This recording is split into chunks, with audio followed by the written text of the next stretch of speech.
मेरा नाम है मेहरुनिशा। आपका मेरे चैनल पर स्वागत है। आज वीडियो में जिनकी बात हो रही है उनका नाम है सायरा। चलिए सुनते हैं सायरा की कहानी। मैं घर में सबसे छोटी थी। छोटी होने के कारण सबकी लाडली बेटी थी। सबसे ज़्यादा तो मेरे भाई और मेरे अब्बा मुझसे प्यार करते थे, लेकिन अब वो इस दुनिया में नहीं थे।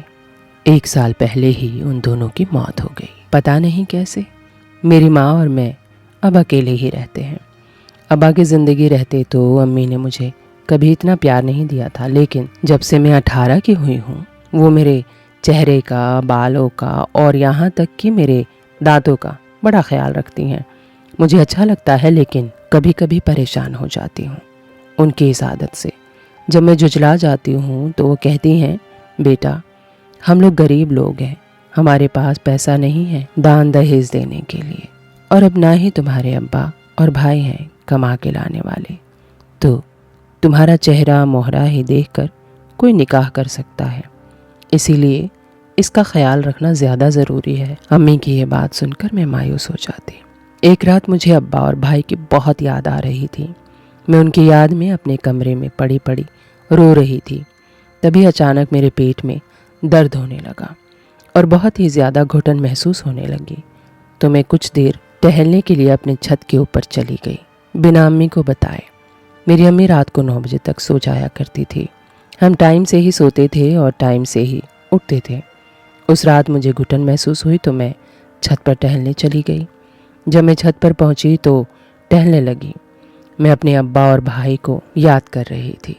तभी मैं छत के ऊपर से झांकने लगी अपने घर के गेट को, तो मुझे सुनसान रास्ता नज़र आने लगा। वैसे तो शहर की आबादी बहुत ज़्यादा होती है, लेकिन यहाँ किसी से किसी को कोई मतलब नहीं होता। मैं ये सोच ही रही थी, वो सुनसान रास्ते को देखकर तब तक मुझे अपने दरवाजे के बंद होने की आवाज़ आई और घर से निकलते हुए आदमी की परछाई भी नज़र आई, पर मैं ठीक से देख नहीं पाई और दरवाज़ा बंद होने की आवाज़ से मैं डर गई। सबसे पहला ख्याल मेरे दिमाग में यही आया कि ये कोई चोर अंदर चोरी करने आया है। मैं डर की वजह से छत का दरवाज़ा बंद करके नीचे की तरफ भागी। हमारी छत 3 मंजिले की थी। मैं नीचे बहुत तेज़ी से गई और जाकर मैं अपने सारे कमरों को देखने लगी और मैंने अपनी अम्मी को आवाज़ दी। अम्मी पहली ही आवाज़ पर उठकर बैठ गई और पूछने लगी, क्या हुआ सायरा, तुमने कोई भूत देख लिया है क्या? तुम्हारी सांस क्यों फूली हुई है? फिर मैं उनके पास बैठकर उन्हें बताने लगी कि मेरे पेट में दर्द था, मैं ऊपर टहलने के लिए गई थी। फिर मैंने ऊपर से जब नीचे अपने दरवाजे की तरफ झांका तो मुझे एक आदमी की परछाई नज़र आई और गेट बंद होने की आवाज़ भी सुनाई दी।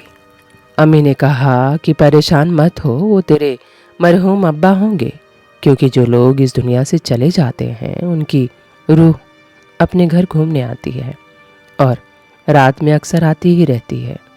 अम्मी की बात सुनकर मैं हैरान रह गई। वैसे तो मैंने ये बात सुनी थी कि कुछ मुबारक रातों में रूहें अपने घर आती हैं। अम्मी की ये बात सुनकर पता नहीं क्यों एकदम मेरी आंखों में आंसू आने लगे और मैं अपनी अम्मी से कहने लगी, अम्मी मुझे भी अब्बा और भाई की रूह से मिलना है। मेरी ये बात सुनकर अम्मी मुस्कुराने लगी और कहने लगी, ठीक है सायरा, मैं तुम्हें मिलवा दूंगी। जब अगली बार तुम्हारे अब्बा की रूह आएगी तो तुम उनसे मिल लेना। अम्मी की ये बात सुनकर मैं खुश हो गई।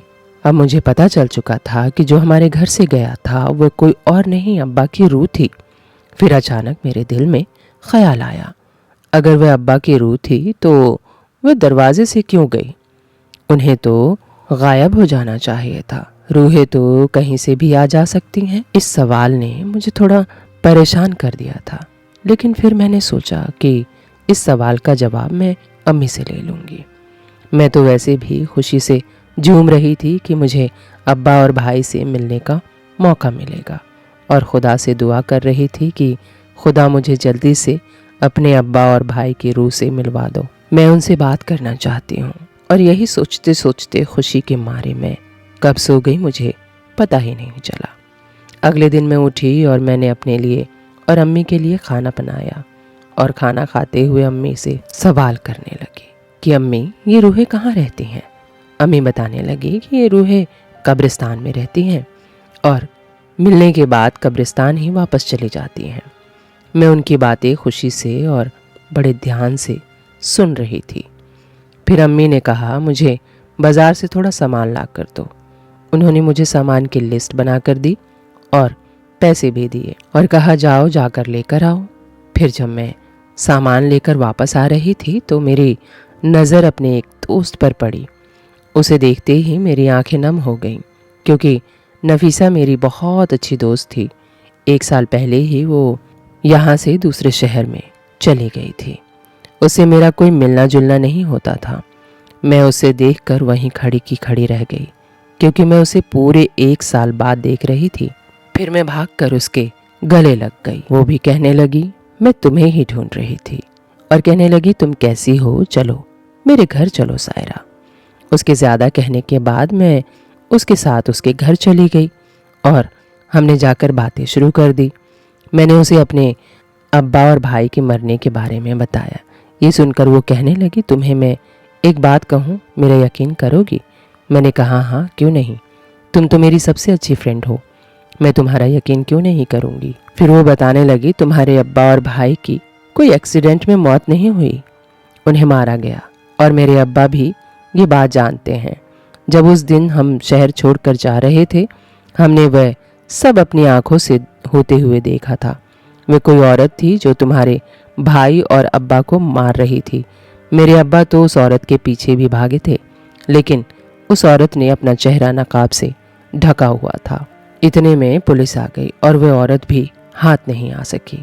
अब्बा ने उन्हें इस मामले की जांच करने को कहा और तुम्हारे अब्बा और भाई को तुम्हारे घर भिजवाया, क्योंकि पुलिस अंकल मेरे अब्बा के दोस्त हैं। नफीसा की बात सुनकर मैं तो एकदम दंग रह गई थी। मैं सोच रही थी कि कोई औरत मेरे अब्बा और भाई को क्यों मारेगी। मैं यही सोचते सोचते अपने घर आ गई और घर आते ही अपनी अम्मी से बताने लगी। मेरी बातें सुनकर अम्मी अपने माथे पर आए पसीना साफ करने लगी। पता नहीं क्यों उन्हें इतना पसीना आ रहा था और फिर अचानक से रोने लगी और कहने लगी, खुदा जिसने भी मेरे बच्चे और पति को मारा है उसको कभी माफ़ मत करना। मुझे अपनी तबीयत भी ख़राब लग रही थी।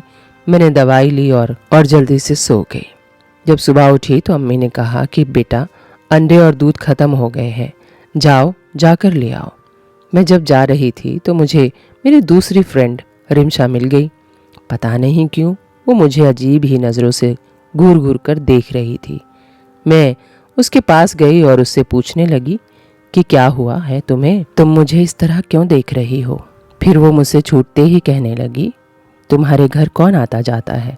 मैंने उससे कहा, मेरे घर तो कोई आता जाता नहीं है, तुम मुझसे ये सवाल क्यों कर रही हो। वो मेरी बात सुनकर हंसने लगी और कहने लगी, अच्छा तो तुम अपनी माँ को अभी अच्छी तरह से जानती नहीं हो। मैंने उससे कहा, मुझे तो कुछ भी समझ नहीं आ रहा कि तुम क्या कह रही हो। फिर वो कहने लगी कि तुम रात को 2 या 3 के आसपास अपनी माँ के कमरे में जाना और वहाँ जाकर देखना, तुम्हें सब पता चल जाएगा। इतना कहकर वो मुझसे अपनी दोस्ती ख़त्म करके चली गई। मैं तो उसकी बातों से चौंक कर वहीं खड़ी रह गई। मेरी तो उससे अच्छी दोस्ती हुआ करती थी, फिर उसने अचानक से ऐसी बात करना क्यों शुरू कर दिया। वह सोचते सोचते मैं घर आई और घर आते ही मैंने देखा मेरी अम्मी मुझे देखकर हड़बड़ाकर अपने हाथों में कोई चीज़ छुपा रही है। मैंने अपनी अम्मी से पूछा, अम्मी क्या हुआ, अब क्या छुपा रही हैं। अम्मी ने कहा, कुछ नहीं। और इतना कहकर अम्मी अपने कमरे में जल्दी से चली गई। फिर मेरी नज़र वहाँ पर गई जहाँ पर अम्मी थी। वहाँ कोई कागज़ पड़ा हुआ था और अम्मी के हाथ से शायद जल्दी जल्दी से गिर गया था। मैं उसके पास गई और मैंने जाकर उठाया। जैसे ही मैंने वो खोल कर देखा तो उसमें लिखा हुआ था कि मैं रात को 2 बजे आऊँगा तुमसे मिलने। बस उसमें इतना ही लिखा था। भेजने वाले का कोई नाम नहीं, पता नहीं लिखा था। मैं ये देखकर हैरान हो गई और सोचने लगी, कौन है जो रात को अम्मी से मिलने आएगा। फिर अचानक से मुझे अपनी फ्रेंड रिमशा की बात याद आ गई। उसने कहा था, अपनी अम्मी के कमरे में 2 या 3 के आसपास जाकर देखना, तुम्हें सब पता चल जाएगा। मैं रिमशा की बात सोच सोच कर और ज़्यादा सोच में पड़ गई और सोचने लगी, ये कौन है। मैं ये बात अम्मी से पूछती तो अम्मी भी मुझे कोई सच तो बता नहीं देती। अपने कमरे में चली गई और यही सोचने लगी कि आज रात को मैं सोऊंगी नहीं। आज तो मैं रात को अम्मी के कमरे में 2 बजे जाऊंगी और पता लगाऊंगी। मेरा दिल बहुत ज़ोर ज़ोर से धड़क रहा था, लेकिन मुझे नींद 12 बजे से ही आनी चालू हो गई थी, क्योंकि मैं कभी इतनी लेट तक नहीं जागी थी और मैं ना चाहते हुए भी न जाने कब सो गई। मुझे पता भी नहीं चला। मेरी आंख सुबह 7 बजे खुली और मुझे बहुत अफसोस हुआ कि काश मैं ना सोती, मैं जाग लेती। कम से कम मैं पता तो लगा सकती थी। खैर, कोई बात नहीं। फिर मैंने सोचा कि आज रात तो मैं पक्का जागूंगी, आज सोऊंगी नहीं। फिर मैं अपने कमरे से निकली और अम्मी के कमरे में गई। मैंने वहां जाकर देखा अम्मी गहरी नींद में सो रही है और टेबल पर एक लिफाफा पड़ा हुआ था और वहां पर फूल भी बिखरे हुए थे। मैंने उसे लिफाफे को खोल कर देखा और देखकर एकदम चौंक गई, क्योंकि उसमें बहुत सारे पैसे थे। मैं तो ये देखकर हैरान ही रह गई, इतने पैसे अम्मी के पास आए कहाँ से। लेकिन इस बात का जवाब तो तभी मिलता जब अम्मी उठती। तभी अम्मी उठी तो मैं उनसे पूछने लगी कि अम्मी, ये पैसे कहाँ से आए आपके पास। वो कहने लगी, रात को तुम्हारे बड़े अब्बू जी के बेटे तुम्हारे बड़े भाई आए थे, वही ये पैसे देकर गए हैं। लेकिन पता नहीं क्यों अम्मी जब ये बात बोल रही थी तो उनकी नज़रें झुकी हुई थी। मैं मुस्कुराने लगी और कहने लगी, अच्छा तो रात को भाई आए थे। फिर मेरा शक ख़त्म हो गया और मुझे यकीन हो गया। अब मुझे कोई टेंशन नहीं थी। इसी तरह हमारे दिन गुजर गए। फिर अचानक से मेरी अम्मी बीमार रहने लगी और कहने लगी, बेटा सायरा, मैंने तुम्हें पढ़ाया लिखाया है, तुम कहीं पर नर्स की जॉब कर लो, जो तुम्हें पैसे मिलेंगे उससे हमारा घर चल जाएगा। अम्मी की ये बात सुनकर मैंने उनसे कहा, अम्मी मैंने तो अभी थोड़ी ही पढ़ाई की है, मुझे इतनी सी पढ़ाई पे के बाद कौन नर्स की नौकरी देगा।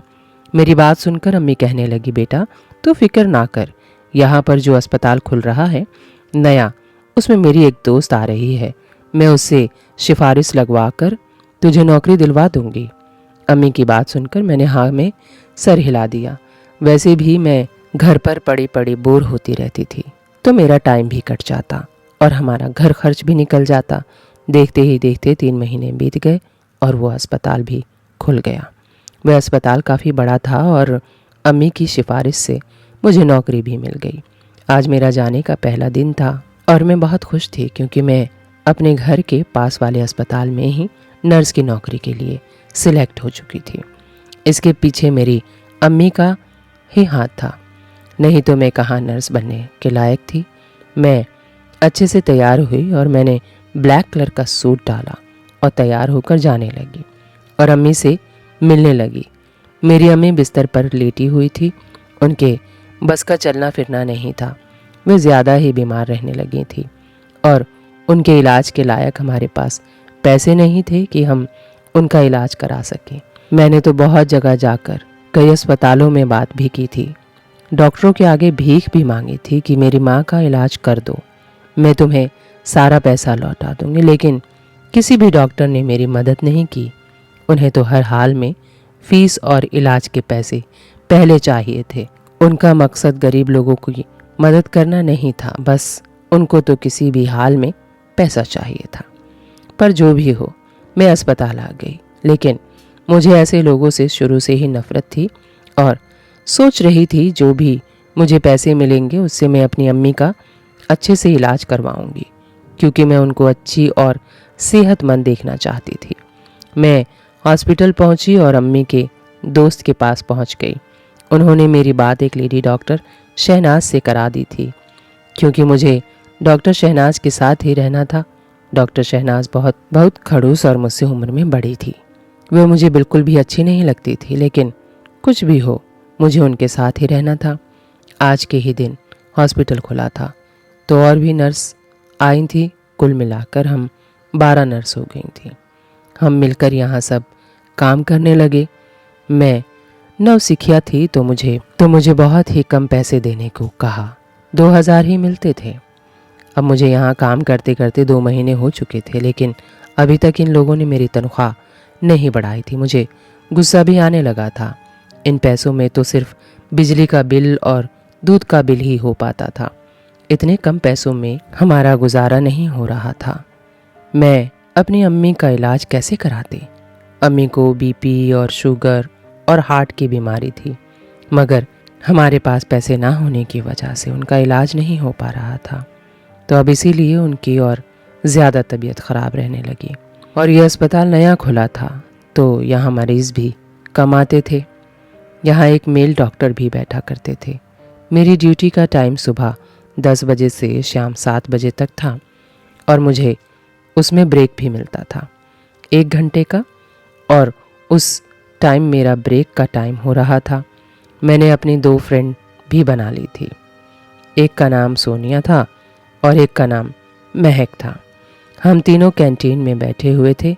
सोनिया बहुत परेशान नज़र आ रही थी और कह रही थी मुझे पैसों की बहुत ज़्यादा ज़रूरत है। उसकी परेशानी सुनकर मैं और महक परेशान हो गए। तो मैंने सोनिया से कहा, चलो हम डॉक्टर अमिता से सैलरी बढ़ाने की बात करते हैं। फिर हम तीनों मिलकर अमिता मैम के पास गए और उनसे सैलरी बढ़ाने की बात करने लगे। हमारी बात सुनते ही न जाने क्यों उन्हें बहुत गुस्सा आ गया और कहने लगी 6 महीने तक किसी की सैलरी नहीं बढ़ेगी। अमिता मैम बहुत सख्त दिल थी। अगले दिन सोनिया कहने लगी, मेरे पास एक आइडिया है, उसे हम कुछ पैसे कमा सकते हैं। लेकिन जो प्लान सोनिया ने बताया था वह ठीक तो नहीं था, लेकिन उसके अलावा हमारे पास कोई रास्ता भी नहीं था। फिर हाफ डे ख़त्म हो गया और हम सब अपने अपने काम पर लौट गए। मैं गायनिक के बोर्ड में थी। यह अस्पताल बहुत बड़ा था और बिल्डिंग बहुत पुरानी थी। डॉक्टर्स बहुत कम थे, लेकिन फिर भी काम चल रहा था। एक दिन डॉक्टर अमिता के पास एक औरत आई। उसका पेट बहुत बड़ा था। ऐसे लग रहा था देखकर जैसे वह पूरे 9 महीने पेट से हो। वो टेबल पर बैठी चेकअप करा रही थी। डॉक्टर अमिता ने उसे बेड पर लिटा दिया और पर्दा आगे कर लिया। मैं उन दोनों को देख नहीं सकती थी, लेकिन जब 10 मिनट बाद डॉक्टर अमिता ने पर्दा हटाया तो मेरी आंखें फटी की फटी रह गई, क्योंकि अब वो औरत का पेट पतला हो चुका था। ऐसा लग रहा था कि जैसे वह पेट से थी ही नहीं। मैं तो ये देखकर हैरान रह गई।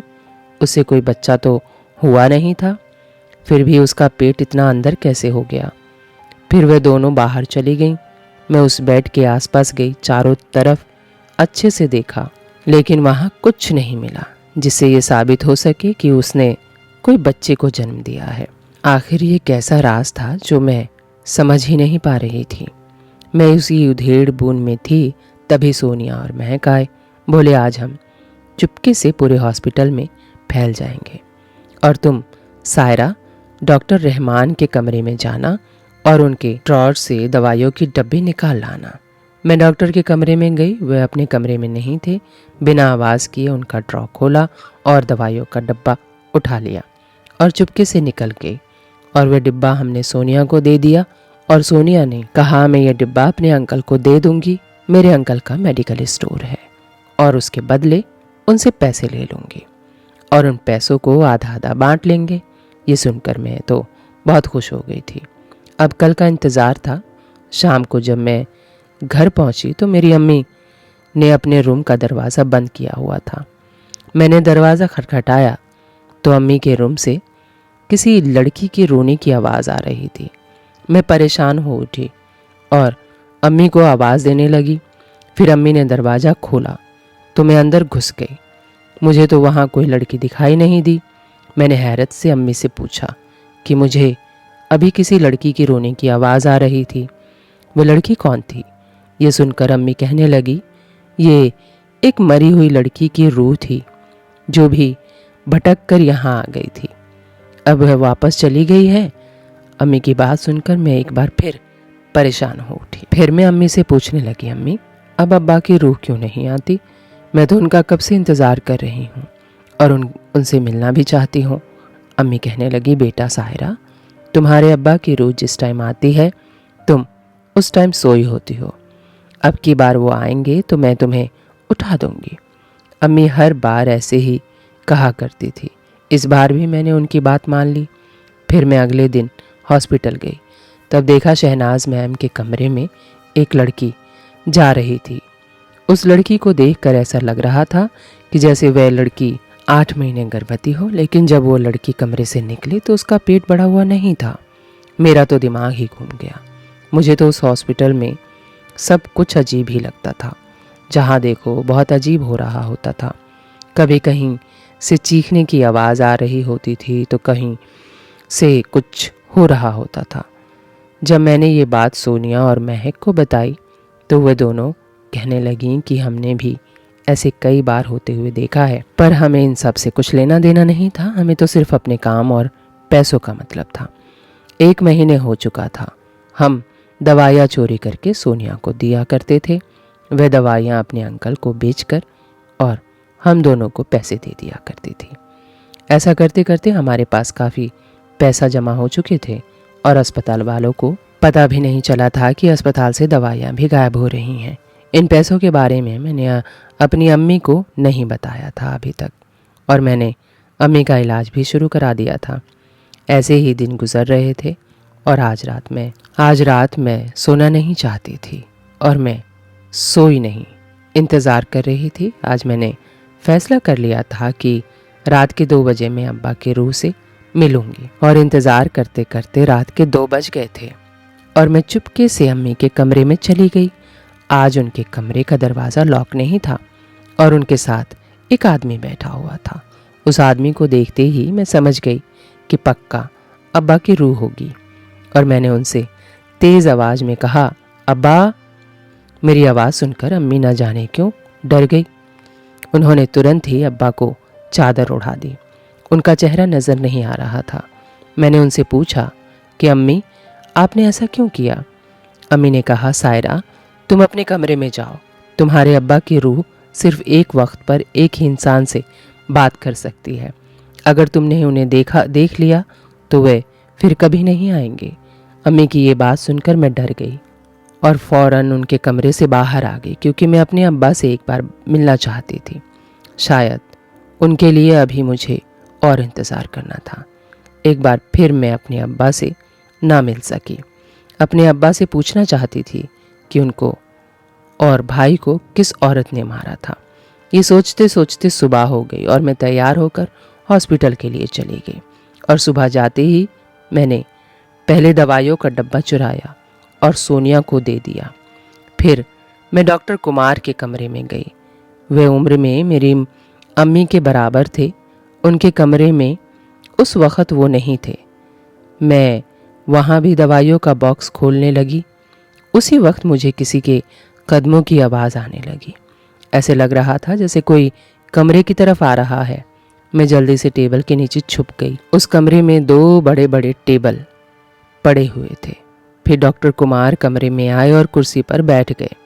तभी उनके फ़ोन पर घंटी बजने लगी और वे फ़ोन पर बातें करने लगे, और वह किसी से कह रहे थे, यहाँ सारी लड़कियाँ बहुत ज़्यादा खूबसूरत है, इन्हें बहुत जल्दी ही ठिकाने पर पहुंचा दिया जाएगा, इसीलिए तो अस्पताल बनाया है।